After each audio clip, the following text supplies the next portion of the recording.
Mateo Vega estaba en el altar junto a la mujer más corpulenta que había visto en su vida, sabiendo que acababa de cambiar su dignidad por una sola vaca.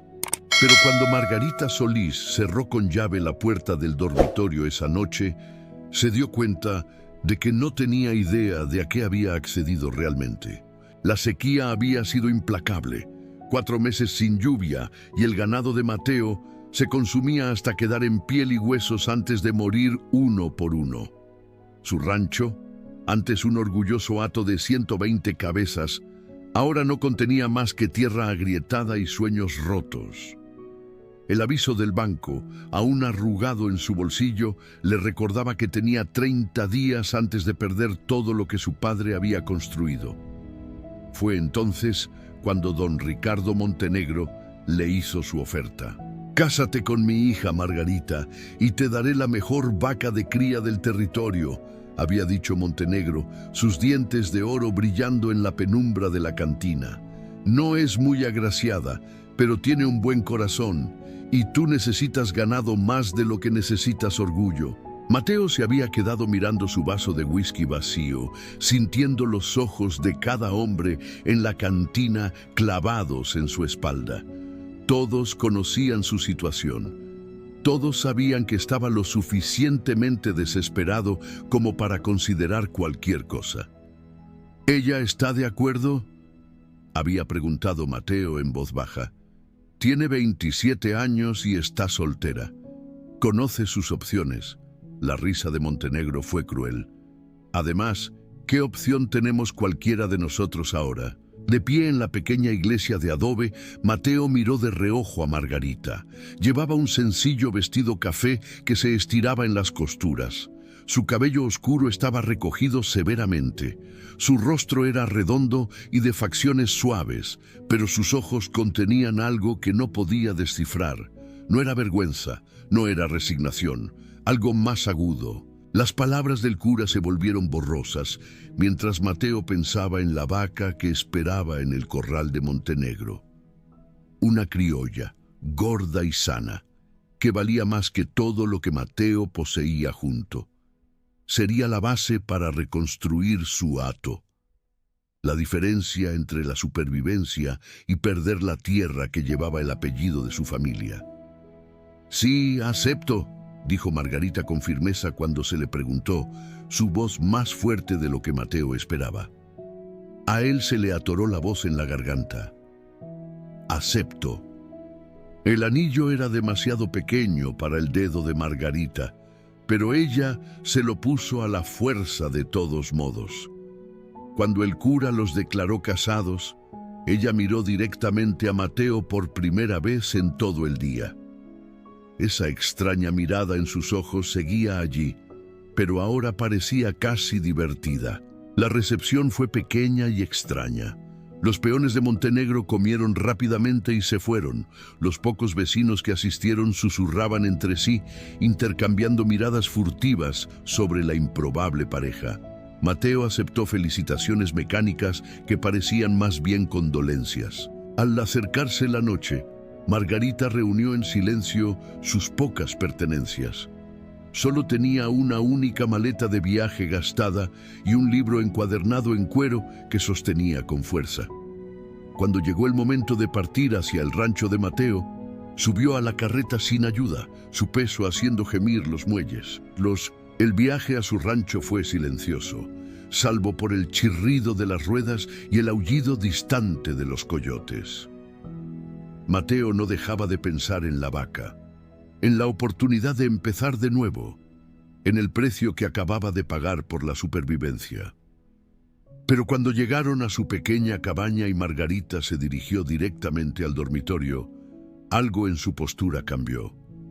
Se movía con propósito, no con resignación. Fue entonces cuando giró la llave en la cerradura, encerrándolos a ambos, y Mateo se dio cuenta de que esa noche no sería nada como lo había imaginado. Mateo se quedó mirando la puerta cerrada con llave, con la mano congelada en el picaporte. La pequeña habitación se sentía ahora como una trampa, con Margarita interponiéndose entre él y la única salida. La única vela en la mesita de noche proyectaba sombras danzantes sobre su rostro, haciendo que su expresión fuera indescifrable. «¿Qué estás haciendo?», preguntó él, tratando de mantener la voz firme. Margarita no respondió de inmediato. En cambio, se acercó a la ventana y corrió la cortina, bloqueando la luz de la luna. Cuando se volteó para enfrentarlo, algo en su postura había cambiado por completo. La mujer sumisa de la iglesia había desaparecido. «Siéntate», dijo con firmeza. Mateo sintió un escalofrío recorrerle la espalda. «Margarita, abre esa puerta ahora mismo. Mi nombre no es Margarita». Abrió su maleta y sacó un grueso rollo de papeles. «Y no soy la hija de don Ricardo Montenegro». Las palabras golpearon a Mateo como un golpe físico. Se dejó caer en el borde de la cama, mirándola fijamente. «¿Qué? Mi verdadero nombre es Elena Herrera. Margarita Solís murió de fiebres hace 2 años». Desenrolló los papeles sobre la pequeña mesa. Montenegro necesitaba a alguien que ocupara su lugar en esta boda. Alguien lo suficientemente desesperada como para interpretar el papel. La mente de Mateo daba vueltas. «Eso es imposible. ¿Por qué harías esto?». «Porque Montenegro me debe algo mucho más valioso que una vaca». La voz de Elena era fría como el hielo. «Mi padre era dueño de los derechos de agua del arroyo seco. Montenegro lo asesinó por ellos hace 3 años. Hizo que pareciera un accidente de cabalgata». La habitación parecía girar en torno a Mateo. «Estás mintiendo. Tengo las pruebas aquí». Golpeó los papeles. «Testigos que vieron a Montenegro manipular la silla de montar de mi padre. Registros bancarios que demuestran que falsificó la transferencia de los derechos de agua. Todo lo que necesito para destruirlo». Mateo se levantó lentamente con las piernas temblorosas. «Entonces, ¿por qué casarte conmigo? ¿Por qué esta farsa?». «Porque Montenegro es paranoico, mantiene guardias armados cerca de él constantemente, nunca va a ningún lado solo». Elena se acercó con los ojos intensos. «Pero esta noche, pensando que su problemática hija está a salvo y casada, estará celebrando en la cantina el gallo negro, borracho y vulnerable». «¿Hija problemática?». Margarita iba a exponerlo, descubrió el asesinato de mi padre y amenazó con ir con el comisario. La voz de Elena se suavizó ligeramente. «Montenegro la envenenó, hizo que pareciera fiebre». Mateo se sintió mal. «¿Y crees que te voy a ayudar a matarlo?». «No necesito tu ayuda para matarlo». Elena metió la mano en su maleta de nuevo y sacó un pequeño frasco de vidrio lleno de un líquido transparente. «Necesito tu ayuda para asegurarme de que pague por lo que hizo». La visión del frasco heló la sangre de Mateo. «Elena, sea lo que sea que estés planeando». «Justicia, Mateo. Estoy planeando justicia». Se guardó el frasco en el bolsillo del vestido. «Montenegro asesinó a 2 personas y robó todo lo que mi familia poseía. Esta noche paga». Mateo se movió de nuevo hacia la puerta. «No seré parte de esta locura». «Ya lo eres». Elena sonrió, pero no había calidez en ello. «Estás casado con su hija, ¿recuerdas? Cuando encuentren su cuerpo mañana por la mañana, serás la primera persona de la que sospechen. Después de todo el mundo sabe lo desesperado que estabas». La trampa era perfecta, y Mateo finalmente entendió por qué Elena parecía tan divertida durante la ceremonia. No se estaba casando con él, lo estaba incriminando, pero lo que ella no sabía era que Mateo tenía sus propios secretos. Y cuando abriera esa puerta para dirigirse al asesinato de Montenegro, descubriría que su plan perfecto tenía un fallo fatal. Mateo observó a Elena revisar el pequeño frasco una vez más, sus dedos firmes, a pesar de la magnitud de lo que planeaba. No tenía idea de que él había estado esperando este momento durante meses. No este escenario exacto, pero algo parecido. Algo que finalmente le daría la oportunidad de ajustar cuentas con don Ricardo Montenegro.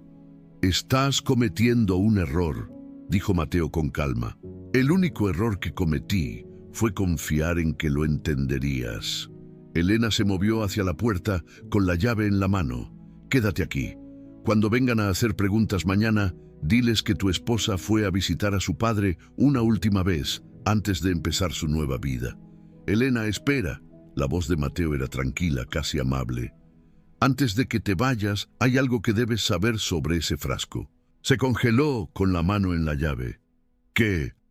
¿No es veneno? Mateo se recostó en la cama, de repente con un aspecto más relajado de lo que había estado en toda la noche. Es agua con colorante y un poco de sal. El color desapareció del rostro de Elena. Eso es imposible. Se lo compré al curandero en el pueblo. Me aseguró que mataría a un hombre en minutos. El curandero trabaja para mí. Mateo sonrió por primera vez desde la ceremonia, desde hace 6 meses, desde que empecé a rastrear a todos los que querían a Montenegro muerto. La mano de Elena tembló mientras sacaba el frasco de su bolsillo, mirándolo con incredulidad. Me estabas vigilando. No eres la única persona a la que Montenegro ha destruido, Elena. La diferencia es que he sido paciente. He estado planeando. Mateo se levantó lentamente. Esa vaca que me dio como dote pertenecía a mi familia antes de la sequía. Montenegro compró mi deuda al banco y la ejecutó antes de tiempo. Luego hizo que sus hombres robaran mi ganado por la noche. Entonces, ¿por qué detenerme? ¿Por qué no dejar que lo mate? Porque colgarlo sería demasiado rápido. Mateo se acercó a la ventana y miró hacia el pueblo. Quiero que lo pierda todo lentamente, de la misma manera que nos hizo perderlo todo a nosotros.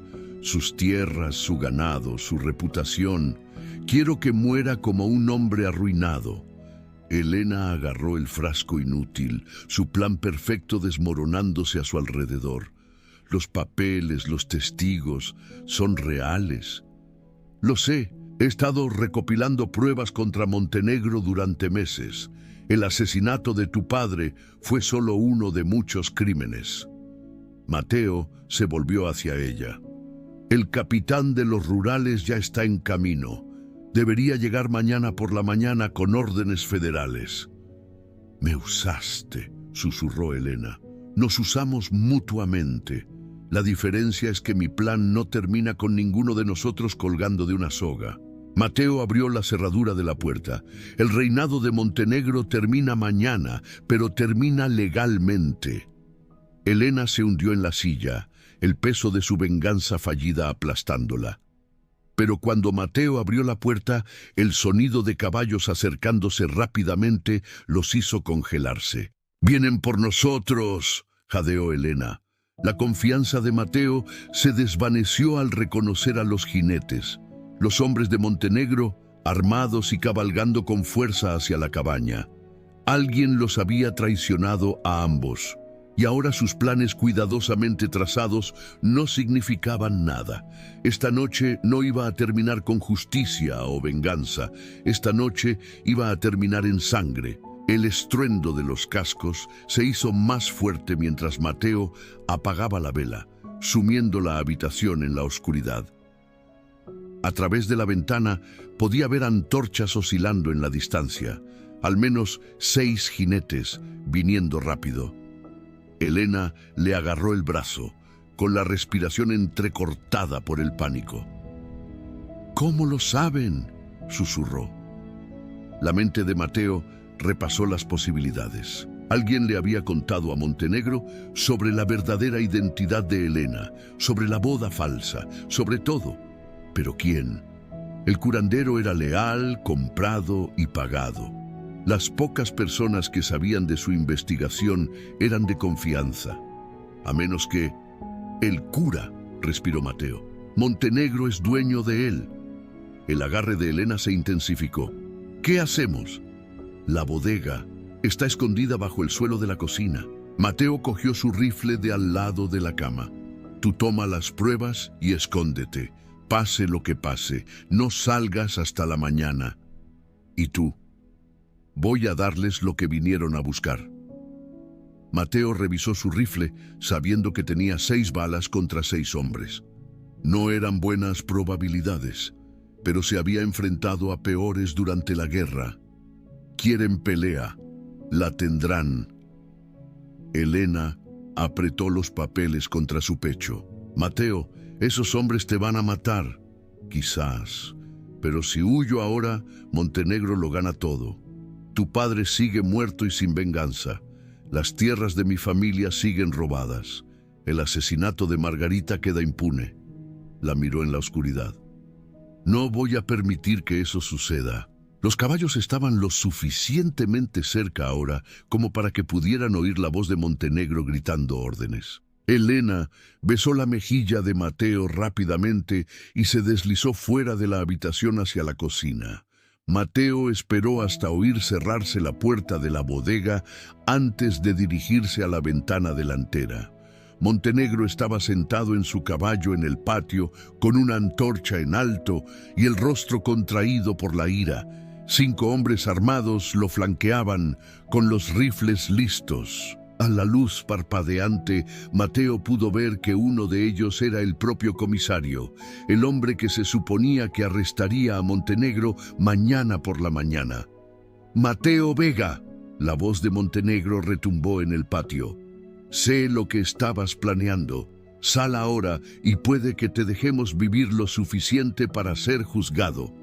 Mateo salió a su porche con el rifle bajo pero listo. «Buenas noches, don Ricardo. Felicidades por la boda.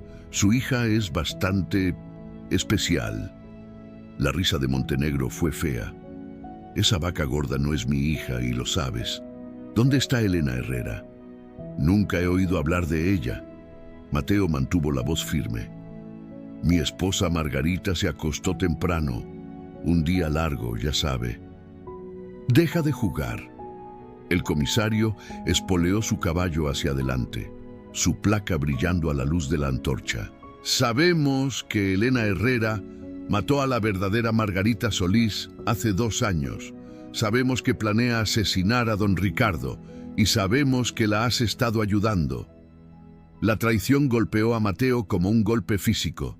El comisario no venía a arrestar a Montenegro. Estaba trabajando con él. Cada prueba que Mateo había reunido, cada testigo que había encontrado, cada plan cuidadoso que había hecho en los últimos 6 meses, todo había sido informado directamente al hombre que intentaba destruir. «Están todos en su nómina», dijo Mateo en voz baja. «Hombre listo». Montenegro desmontó, sacando su propio rifle. «¿De verdad crees que puedes burlarte de mí? He sido el dueño de este territorio durante 20 años. Sé de cada movimiento antes de que se haga». Pero mientras Montenegro avanzaba, confiado en su victoria, cometió el mismo error que había cometido con el padre de Elena. Subestimó la desesperación de un hombre que no tenía nada que perder. Mateo levantó su rifle mientras Montenegro se acercaba, pero no apuntaba al hombre que había destruido su vida. En cambio, apuntó el cañón directamente a la antorcha en la mano de Montenegro. Un disparo y el patio se sumiría en la oscuridad, dándole la ventaja que necesitaba. «Cometiste un error, Ricardo», dijo Mateo con el dedo en el gatillo. «¿Cuál?» «Asumiste que planeaba jugar limpio». Mateo disparó. La antorcha explotó en una lluvia de chispas. El aceite ardiendo se esparció por la camisa de Montenegro, haciéndole tropezar hacia atrás, manoteando las llamas. En el caos y la oscuridad, Mateo se lanzó detrás del abrevadero. El comisario corrupto gritó órdenes, pero antes de que nadie pudiera reaccionar, el estruendo de caballos acercándose llenó el aire. Caballos diferentes. Caballos federales. El verdadero capitán de los rurales llegó con 6 de sus hombres. Sus insignias brillaban a la luz de la luna. «Bajen sus armas», ordenó el capitán Herrera, su voz cargada de autoridad absoluta. «Esta es una investigación federal». El comisario corrupto que trabajaba con Montenegro intentó huir, pero Elena salió de la cabaña sosteniendo una linterna y un grueso fajo de papeles. Nunca se había escondido en la bodega. En cambio, había estado haciendo señales a los verdaderos agentes federales con la linterna desde la ventana de la cocina. «¡Capitán Herrera!», gritó Elena claramente. «Tengo pruebas documentadas de asesinato, robo y corrupción que involucran a don Ricardo Montenegro y al comisario Vargas». Los hombres de Montenegro soltaron sus rifles de inmediato, dándose cuenta de que estaban atrapados en una trampa federal. El comisario corrupto Vargas fue por su arma, pero Mateo fue más rápido. Su disparo alcanzó la mano de Vargas, haciendo que el arma volara en la oscuridad. Elena Herrera ha estado trabajando con investigadores federales durante 3 meses, anunció el capitán Herrera mientras sus hombres rodeaban a los de Montenegro. Cada conversación, cada soborno, cada amenaza ha sido documentada. Montenegro, aún humeante por el aceite quemado, miró entre Elena y Mateo con creciente horror. Todo esto fue planeado. «La boda fue real», dijo Elena, caminando para pararse junto a Mateo. «Pero Margarita Solís era mi hermana, no la hija de Montenegro. Cuando descubrió sus crímenes y amenazó con exponerlo, él la envenenó. He estado reuniendo pruebas desde entonces». Mateo la miró fijamente. «¿Tu hermana?» «Margarita intentaba ayudar a mi familia a conservar nuestros derechos de agua cuando descubrió las falsificaciones de Montenegro. Murió protegiendo a gente que ni siquiera conocía». La voz de Elena era firme, pero las lágrimas corrían por sus mejillas. «Esta noche fue justicia para ella, para mi padre, para todos los que él destruyó». El capitán Herrera le puso las esposas a Montenegro. «Don Ricardo Montenegro está arrestado por asesinato, fraude, robo y conspiración. Comisario Vargas está arrestado por corrupción y conspiración para cometer asesinato». Mientras los rurales se llevaban a los prisioneros, Mateo y Elena se quedaron juntos en el patio. El rancho seguía en la ruina. La sequía no había terminado y todavía estaban casados bajo falsas pretensiones. Pero el reinado de terror de Montenegro había terminado. «¿Qué pasa ahora?», preguntó Mateo. Elena sonrió, la primera sonrisa genuina que le había visto. «Ahora reconstruimos juntos, como Margarita hubiera querido». Mateo miró a la mujer que se había casado con él por venganza y encontró algo mejor. A veces los mayores tesoros provienen de los lugares más inesperados, y a veces lo que comienza con desesperación y engaño puede florecer en algo real, si ambos están dispuestos a dejar que el pasado arda y construir algo nuevo de las cenizas.